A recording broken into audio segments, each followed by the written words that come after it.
అందరికీ నమస్కారం అండి. ఈరోజు మనం సలీం గారు రచించిన నాలో మరో నేను అనే ఓ చక్కటి కథను విందాం. ఇక కథలోకి వెళ్దాం. అతన్ని చంపాలన్నంత కోపంగా ఉంది. కసిదీరా కత్తితో కసాకసా పొడిచి చంపాలన్నంత కోపం. అతను నా ఎదురుగానే ఉన్నాడు. నేను వండిపెట్టిన పదార్థాల్ని వంకలు పెడుతూ తిడుతూ తింటున్నాడు.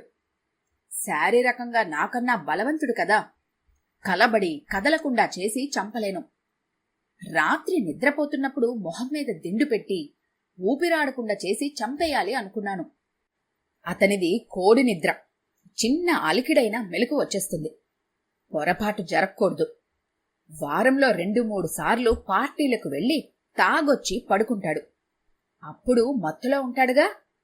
నేరం చేసినట్టు ఏ ఆధారము దొరకకుండా పక్కా ప్లాన్తో చంపేయాలి. ఎన్నేళ్ల కసిని గుండెల్లో రాచపుండులా మోస్తున్నానో. దాదాపు 30 ఏళ్ల నుంచి ఇతను పెట్టే హింసను మౌనంగా భరిస్తూ వచ్చాను. అటువంటి రాక్షసుడితో ఇంకా ఎందుకు కాపురం చేస్తున్నావో అర్థం కావటం లేదు. నీకు ఉద్యోగం ఉందిగా. అతన్ని వదిలించుకుని హాయిగా స్వేచ్ఛగా బ్రతకచ్చుగా. నీలో నాకు మాసోచిస్టిక్ లక్షణాలు కనిపిస్తున్నాయే. అతను పెట్టే హింసకు అలవాటు పడ్డావో లేకపోతే ఆ హింసలోనే ఆనందాన్ని వెతుక్కుంటున్నావో అర్థం కావటం లేదు అంది నా స్నేహితురాలు శరణ్య. హింసను భరించాలని ఏ ఆడదానికైనా ఎందుకుంటుంది? నేను తిరగబడాలని అనుకున్నాను. కసితీరా తిట్టేసి అతన్ని వదిలి వెళ్లాలని అనుకున్నాను. కాని అప్పటికే నా కాళ్లకు సంకెళ్లలా 2 ఆడపిల్లలు పుట్టారు. నువ్వు మొగుడిని వదిలేసి వెళ్తే నలుగురు ఏమనుకుంటారు? అసలే ఆడపిల్లలు, వాళ్లకు పెళ్లిళ్ళెలా అవుతాయి అంటూ నాలో పిరికి రసాన్ని నూరిపోశారు అందరూ. అప్పుడే తెగించి బయటకొచ్చేయాల్సింది. అప్పుడు పెద్ద పిల్లకు 3 ఏళ్ల వయసుంటుంది. చిన్నదానికి 1.5 మరో 20-25 దాటితే కదా తెలిసొచ్చేది.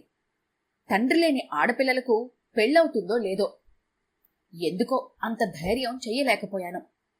తండ్రి లేని ఆడపిల్లలకు పెళ్లిళ్ళవుతాయే, కాని మొగుడిని వదిలేసి వెళ్లిన ఆడదాని పిల్లలకు పెళ్లిళ్లు కావటం కష్టం అంది అమ్మ. ఎందుకు కష్టం?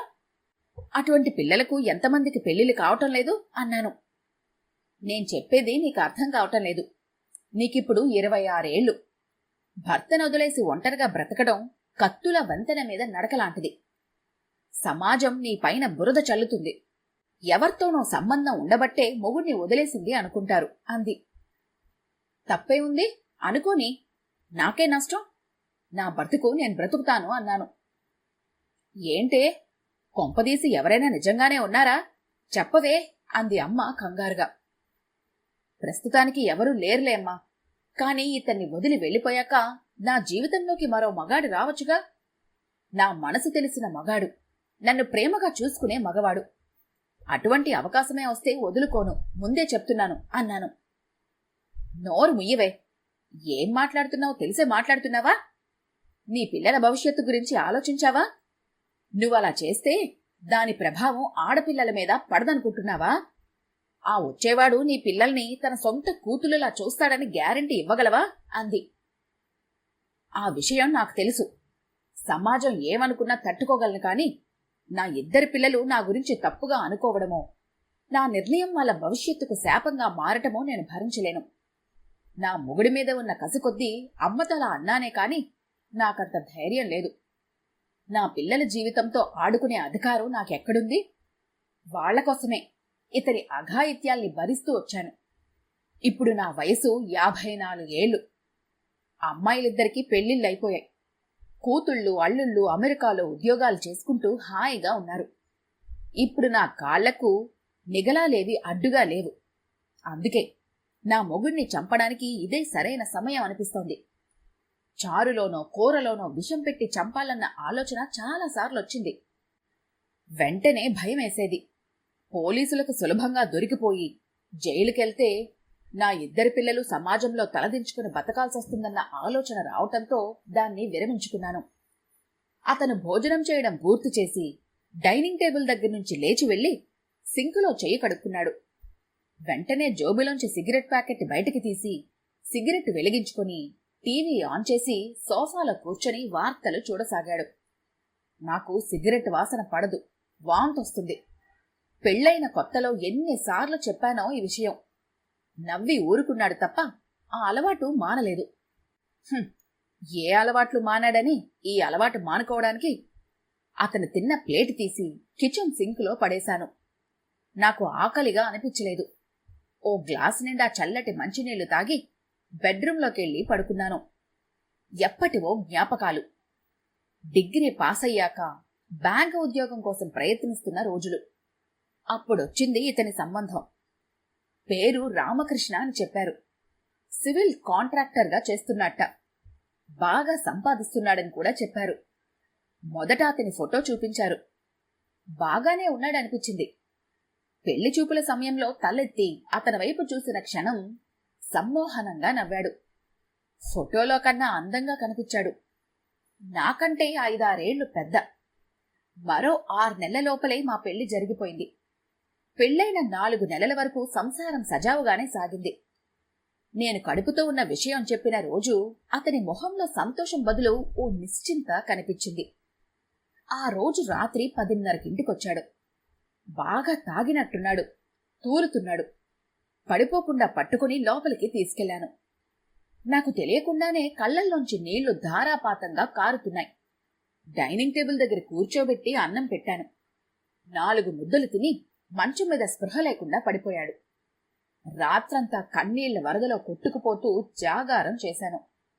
ఎంత మోసం చేశాడో! పెళ్లికి ముందు నాకేవీ చెడలవాట్లు లేవు. స్మోకింగ్, డ్రింకింగ్ లాంటి దురలవాట్లు జోలికి కూడా పోను. బుద్ధివంతుని తెలుసా అంటూ నవ్వితే నమ్మేశాను. ఉదయం అతను టిఫిన్ చేశాక కాఫీ తాగుతున్నప్పుడు అడిగాను, మీరు తాగుతారా? పెళ్లికి ముందు నాకెందుకు అబద్ధం చెప్పారు అని నిలదీశాను. నిజాలు చెప్తే నువ్వు పెళ్లికి ఒప్పుకొని ఉండేదానివి కాదు గదా అంటూ నవ్వాడు. ఇప్పుడైనా మీకు విడాకులు ఇవ్వనని గ్యారంటీ ఏమిటి? కోపంతో రగిలిపోతూ అడిగాను. నువ్వు కడుపుతో ఉన్నావు కదా, నన్నొదిలి వెళ్ళలేవు. ఎందుకు వెళ్ళలేను? వెళ్తాను. నీకు పిల్లలంటే ఎంతిష్టమో నాకు తెలుసు. వాళ్ల కోసం దేవుణ్ణైనా ఎదిరిస్తావని నాతో చాలాసార్లు అన్నావు, గుర్తుందా? కడుపుతో ఉన్న నిన్ను ఎవ్వరూ పెళ్లి చేసుకోరు. నువ్వు అబార్షన్ చేయించుకోవు. నీకు పుట్టబోయే బిడ్డని తండ్రి లేనివాడుగా చేయటం కూడా నీకిష్టముండదని నాకు తెలుసు అన్నాడు. నా కాళ్ళని గొడ్డలితో నేను నరికేసుకున్నానని అర్థమైంది. పెళ్లైన కొత్తలో నేనే ఇవన్నీ చెప్పాను. నా మనసు విప్పి అతని ముందు పరిచాను. దానిలో ఇప్పుడతను విషం చిమ్ముతున్నాడు. నాకున్న బలమైన ఇష్టాల్ని సంకెళ్లుగా మార్చి నాకే తొడిగాడు. తాగడం ఒకటేనా, ఇంకేమైనా దురలవాట్లున్నాయా అని అడిగాను. అన్నీ చెప్పి నీ అనుమతి తీసుకోవాలా? నోరు మూసుకొని పడుండు అంటూ కోపంగా బయటికి వెళ్ళిపోయాడు. అతనలా కోపంగా అవమానకరంగా మాట్లాడటం అదే మొదటిసారి. ఆ తర్వాత అది దినచర్యలో భాగం అయిపోయింది. సిగరెట్లు విపరీతంగా కాల్చేవాడు. నాకా వాసన పడదని చెప్పినప్పుడల్లా, కొన్ని రోజులు భరించావనుకో అదే అలవాటైపోతుందిలే అనేవాడు. ఇప్పటికీ నాకా వాసన పడదు, వాంతొస్తుంది. మొదటి కాన్పులో ఆడపిల్ల పుట్టింది. దానికి శ్రీజ అని పేరు పెట్టాము. నా మనసుకు ఊరట నా కూతురే. దాని ముద్దు మాటల్లో, అల్లరి చేష్టల్లో మునిగిపోయి నా భర్త పెడుతున్న మానసిక హింసను లోపలి పొరల్లోకి నెట్టేసేదాన్ని. రెండో కాన్పు కూడా ఆడపిల్లే, క్షితిజ. దానికి 7 ఏడాది నిండింది. ఓ రోజు టాయిలెట్కి వెళ్తుంటే కనకనమండే నిప్పు కణికలు కదులుతున్నట్టుగా మంట. నాకు యూరిన్ ఇన్ఫెక్షన్ ఎందుకొచ్చిందో అర్థం కాలేదు.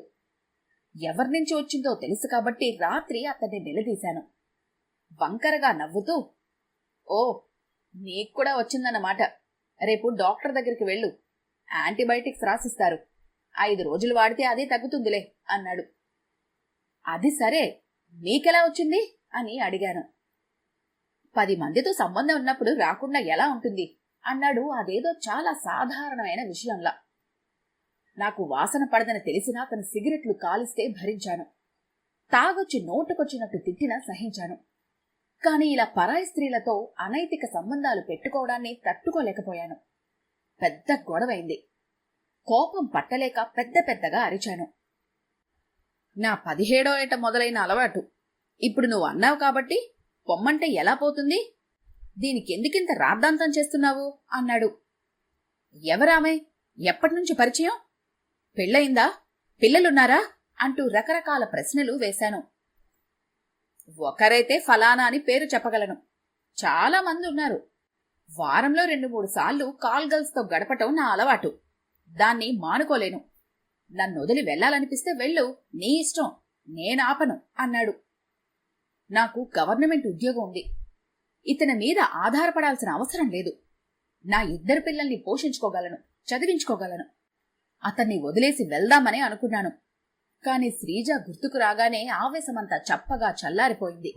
శ్రీజకు వాళ్ల నాన్నంటే వల్లమాలిన ఇష్టం.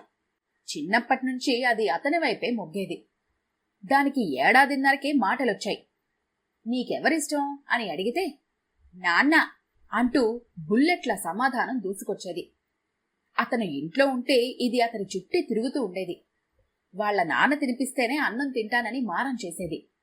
అతని స్కూటర్ శబ్దం వినిపిస్తే చాలు, నాన్నొచ్చాడు అంటూ తలుపు తోసుకొని అతని దగ్గరకు పరిగెత్తేది. అతనికి కూడా శ్రీజ అంటే ఎంతిష్టమో. ఏ మాట కామాటే చెప్పుకోవాలి. పిల్లలంటే ప్రాణం పెట్టేవాడు. చెడ్డ భర్తే కాని మంచి తండ్రి. పిల్లలిద్దరినీ అల్లారు ముద్దుగా చూసుకునేవాడు. నేనతనికి విడాకులిచ్చి పిల్లల్ని తీసుకుని వెళ్లిపోతే శ్రీజ మానసికంగా తట్టుకోలేదని నాకు అర్థమైంది. తండ్రిని అంతగా ప్రేమించే కూతుర్ని అతన్నుంచి విడదీయడం దుర్మార్గం అనిపించింది. అందుకే నా ఆలోచనని విరమించుకొని అతను పెట్టే కష్టాల్ని పంటి బిగువున భరించాను. క్షితిజ పెద్దదయ్యే కొద్దీ నేనంటేనే ఎక్కువ ఇష్టపడేది. వాళ్ల నాన్న చేస్తున్న పనుల్ని చూసి గొడవకు దిగేది. శ్రీజ ఎప్పుడూ వాళ్ల నాన్న తరపున వకాల్తా పుచ్చుకొని మాట్లాడేది. అతని తాగుడు గురించి అడిగితే, కాంట్రాక్టర్గా పనిచేయటమంటే ఆషామాషి వ్యవహారం అనుకున్నావా? ఎన్ని ఒత్తిళ్లుంటాయో. రిలాక్సేషన్ కావద్దు?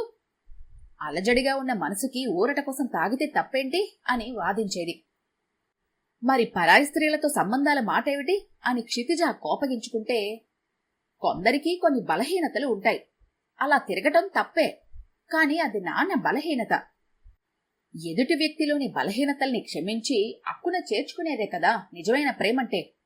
నాకు మా నాన్నంటే ప్రేమ అంటూ మా నోళ్లు మూయించేది. అతని బలహీనతల్ని క్షమించేంత ప్రేమ నాకు లేదనుకుంటా. అసలెప్పుడతన్ని ప్రేమించానని అతనంటే నాకు అసహ్యం, కోపం, పగ. నన్ను చాలాసార్లు మానసికంగా పొడిచి పొడిచి చంపాడు. అందుకే ప్రతీకారం తీర్చుకోవడానికి సమయం కోసం ఎదురుచూస్తున్నాను. మరునాడు రాత్రి బాగా పొద్దుపోయాక తూలుకుంటూ వచ్చాడు. నాకు తెలుసు ఈ రోజు తప్పకుండా తాగొస్తాడని. మజ్జిగన్నం పెడితే నానా బూతులు తిడుతూ తినేసి మంచం మీద స్పృహ లేకుండా పడుకున్నాడు. నేను ఎదురుచూస్తున్న అవకాశం అదే. ఊపిరాడకుండా మొహం మీద దిండుతో అదింపెడితే సరి, చచ్చి ఊరుకుంటాడు. అతనికి ఎప్పటినుంచో డయాబెటిస్ ఉంది. 5-6 ఏళ్ల క్రితం హై బీపీ కూడా ఉందని తెలియటంతో 2ంటికి మందులు వేసుకుంటున్నాడు. అందుకే హార్ట్అటాక్తో చనిపోయాడని నమ్మించటం చాలా సులభం. బెడ్రూంలోకి మెల్లగా అడుగుపెట్టాను. అతను పెద్దగా గురక పెడుతున్నాడు. అది జంతువు అరుపులా వినిపిస్తోంది. నా గుండెల్ని ముక్కలు ముక్కలుగా చీల్చి తిన్న జంతువది. దిండు చేతిలోకి తీసుకున్నాను. అతని మొహంలోకి దీర్ఘంగా చూశాను. ఎంత క్రూరంగా కనిపిస్తున్నాడో. చంపేయాలి, చంపేయాలి అనుకుంటూ వణుకుతున్న నా చేతుల వైపు చూశాను. చేతులే కాదు, శరీరమంతా భయంతో వణుకుతోంది. చంపాలని మనసులో చాలాసార్లు అనుకున్నాను గాని నిజంగా చంపలేనని అర్థమైంది. దొరికిపోతే శిక్ష పడుతుందన్న భయం కాదు, మరో మనిషిని చంపలేని మంచితనం. హత్య చేయాలంటే మనసంత కఠినంగా ఉండాలో కదా, బండరాయి కన్నా కఠినంగా. నా మనసు నిండా ఉన్నది మెత్తదనమేగా. ఎదుటి వ్యక్తిని మాటలతోనో చేతలతోనో హింస పెట్టడమే రాని నేను ఓ మనిషి ప్రాణాల్ని తీయగలనా? లేదు. దిండుని మంచం మీదకి విసిరేసి హాల్లోకొచ్చి సోఫాలో డిస్ అయిపోయినట్టుగా వాలిపోయాను. నాకిప్పుడు ఓ విషయం అర్థమైంది. కొంతమంది మనసులోనే పరపురుషుల్ని ఊహించుకుంటారని ఎక్కడో చదివాను. కాని తీరా అటువంటి అవకాశమే లభిస్తే ధైర్యం చెయ్యలేరు. అక్కడ్నుంచి పారిపోతారు. నేను అంతే అనుకుంటాను. అతన్ని చంపాలన్న కోరికతో ఎలా చంపాలో మనసులో ఊహించుకున్న ప్రతిసారి మనసుకెంత హాయిగా అనిపించేదో. థ్రిల్ ఫీలింగ్ కలిగేది. ఊహల్లో చంపినా నిజంగా చంపిన తర్వాత లభించే అనంతమైన మనశ్శాంతిని అనుభవించేదాన్ని. కాని నా పగ, ప్రతీకారం ఆలోచనలకే పరిమితం. ఆచరణలో ఏమీ చెయ్యలేని అసక్తురాల్ని, మానసికంగా బలహీనురాల్ని. మంచితనం, దయ, కరుణ ఇవి కూడా బలహీనతలేగా. ఓ రోజు బయటికెళ్లబోతూ దబ్బున కింద పడిపోయాడు. అంబులెన్స్ల హాస్పిటల్కి తీసుకెళ్లాను. బ్రెయిన్ స్ట్రోక్ అని చెప్పారు. Ischaemic stroke. మెదడులోని నరాలు బలహీన పట్టం వల్ల రక్త ప్రసరణలో అంతరాయం ఏర్పడి మెదడు కణాలకు ఆక్సిజన్ అందకపోవటంతో మెదడులోని భాగాలు దెబ్బతింటాయట. అతను కుడి చెయ్యి, కుడికాలు పక్షవాతానికి లోనయ్యాయి. నోరు ఓ పక్కకు తిరిగిపోవటం వల్ల మాటల్లో అస్పష్టత. ఓ పట్టాన అర్థం కావటం లేదు. మందులు రాసిచ్చారు. ఇంటికి తీసుకొచ్చాను. శ్రీజ అమెరికా నుంచి వచ్చి 2 వారాలుంది. వెళ్లే ముందు నాన్నని బాగా చూసుకో మమ్మీ అంటూ కన్నీళ్లు పెట్టుకుంది. అతను మంచంలో పడి ఉంటున్నాడు. దీనంగా, నిస్సహాయంగా, జాలి గొలిపేలా. నాకు మాత్రం జాలనిపించటం లేదు. ఎంతో సంతృప్తి. ఇన్నాళ్లుగా కోరుకుంటున్నదేదో దొరికిన ఆనందం. అన్నీ మంచంలోనే. 6 నెలలు అతనికి ఊడిగం చేశాను. నన్ను ఇన్నాళ్ళు హింసపెట్టిన వ్యక్తికి సపర్యలు చేయాల్సి రావటం మనసుని మరింత కష్టపెడుతోంది. ఓ రోజు ఉదయం అతని ఒంటికి సబ్బునీళ్లతో శుభ్రం చేసి 2 ఇడ్లీలు తినిపించాక సూట్ కేసులో నా బట్టలు సర్దుకొని నేను వెళ్తున్నాను, గుడ్ బై అనేసి బయటకొచ్చేశాను. అతను ఏదేదో అన్నాడు.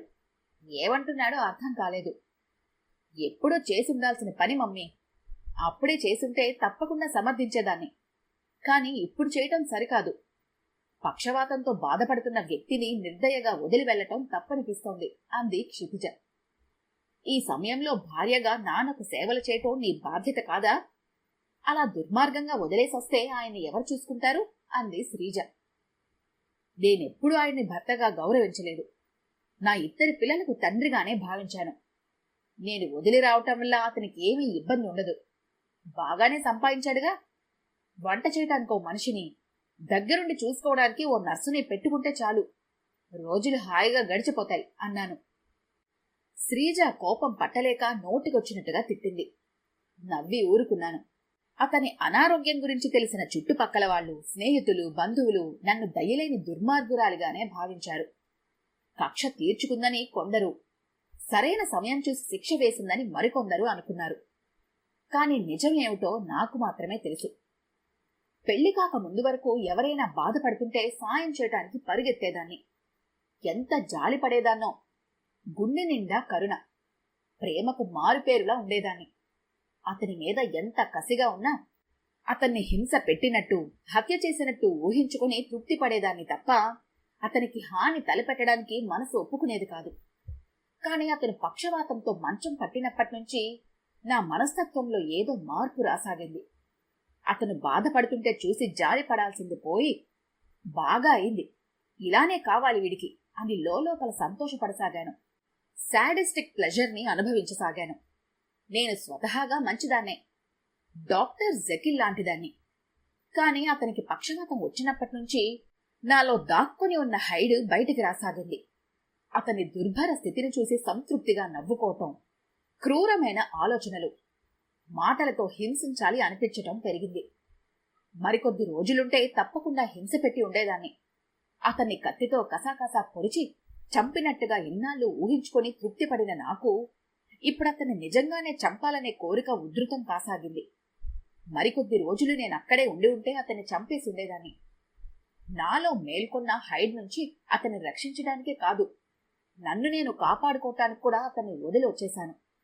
అక్కడున్నది నేను కాదు, ప్రేమ, దయ, జాలి, కరుణ నిండిన ఈ నేనే అసలైన నేను.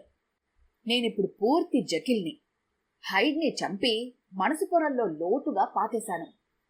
నిజంగానే చంపేశానా? ఏమో చెప్పలేను. అదురు చూసుకొని ఫినిక్స్లా హైడ్ మళ్ళీ బయటికి రావచ్చేమో కూడా.